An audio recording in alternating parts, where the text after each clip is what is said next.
I was a porn actress for almost 2 years, and I experienced major abuse, drug addiction, prostitution, abuse by pornographers, abuse by club owners, all kinds of things that I went through, and I had very severe damages that literally took me 8 years to recover.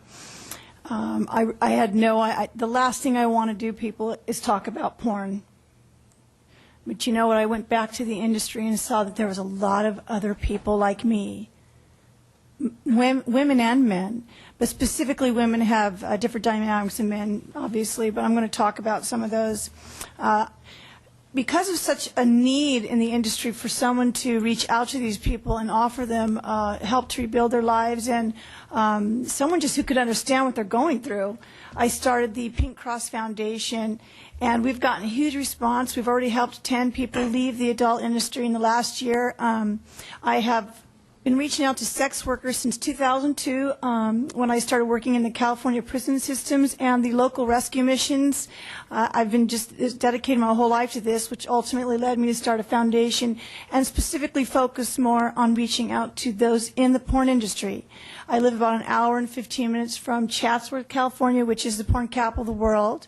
And about 80% of the world's companies, or the major companies, live there who create porns. Obviously, the porn actresses live there too, although many of them do fly in from places like other states.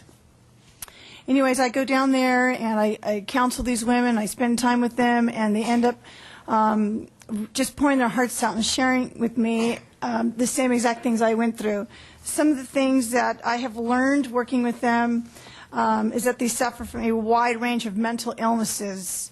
They have severe depression, nightmares, flashbacks, unable to communicate normally. When I got out of the industry, I couldn't even look at anyone in the eyes. I wore sunglasses everywhere, and I kept my head down. I couldn't function normally. A lot of them defend this industry just like I did, because basically what you can't beat, you defend. It is very hard to get out of this industry and be normal and have a normal job.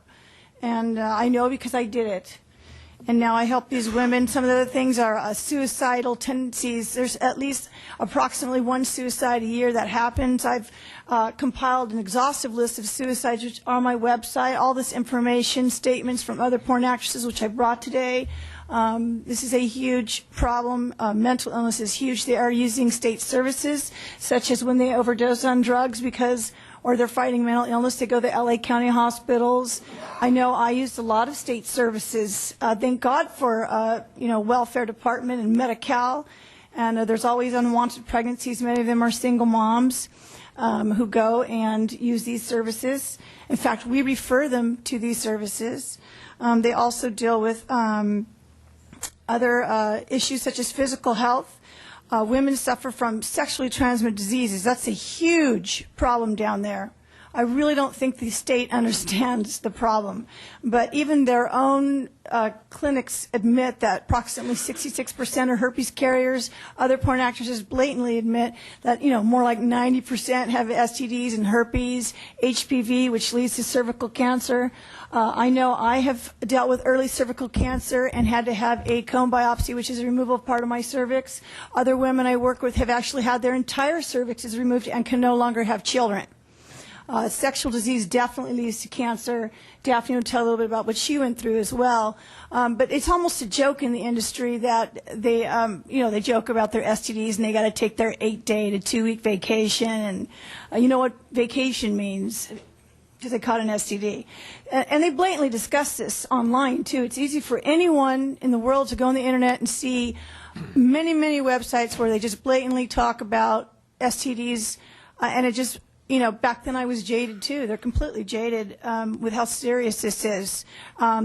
It's not mandatory testing for all STDs. It's usually only mandatory testing for certain ones, like they test for chlamydia, gonorrhea, and HIV, but they do not test for herpes or HPV. And back in my day, we only tested for HIV, whereas now they test for some more. But still, herpes and HPV are a huge problem.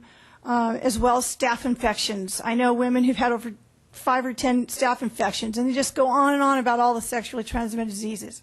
Prostitution prevalent?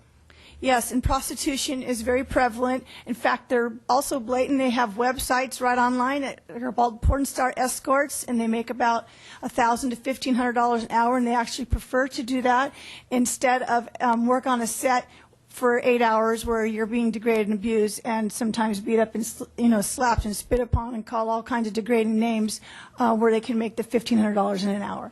So yes, porn stars are prostitutes too, and I'm just going to be bold and say that. And they all admit it. It's not hard to find all this information online. Anyone can go find it.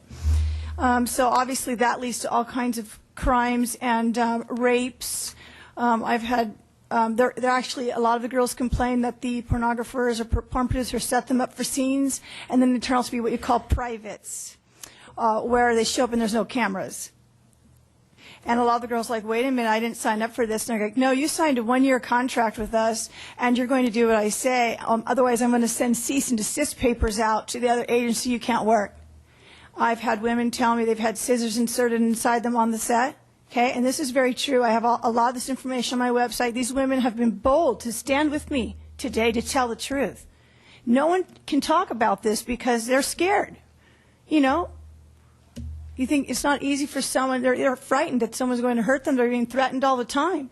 And it's only because I had a very strong recovery and a very supportive family that I can even sit up here and tell you the truth about what's going on.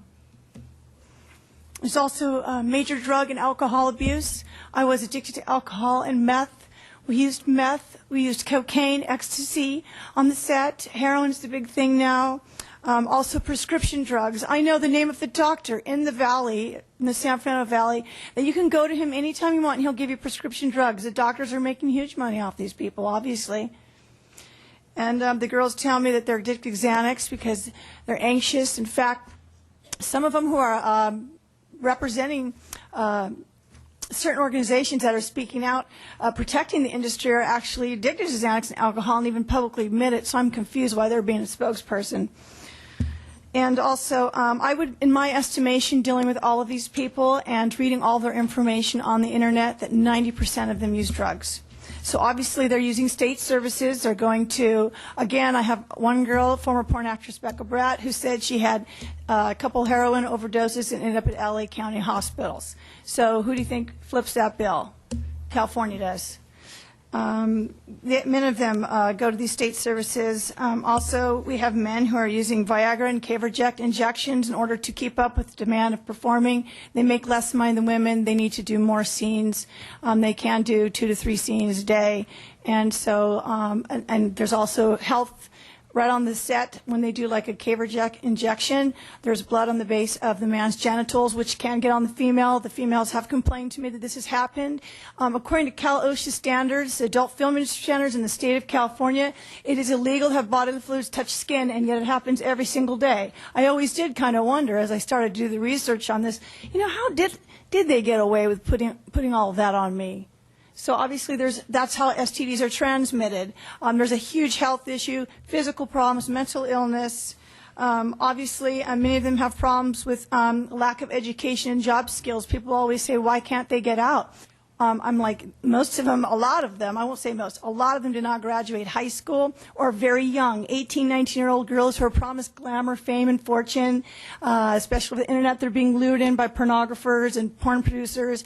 We'll make you famous, you'll be rich, you only have to do this. When they get there, you're going to do this instead. And they're young. They don't know. I didn't know any better. I was young. I was dumb. I was a drug addict. You know, they fed me more drugs. And so... So a lot of them, for example, if they try and get out of the industry, because obviously some have tried, and I worked with them a lot, and one of the biggest obstacles is work history. What do you put down on a job application when you've been, you know, prostituting, doing porn or stripping for the last 3 to 4 years? It's very hard for them to be normal. It's pretty much impossible if you want to know the truth. I had a really good support system, or I wouldn't be sitting here today.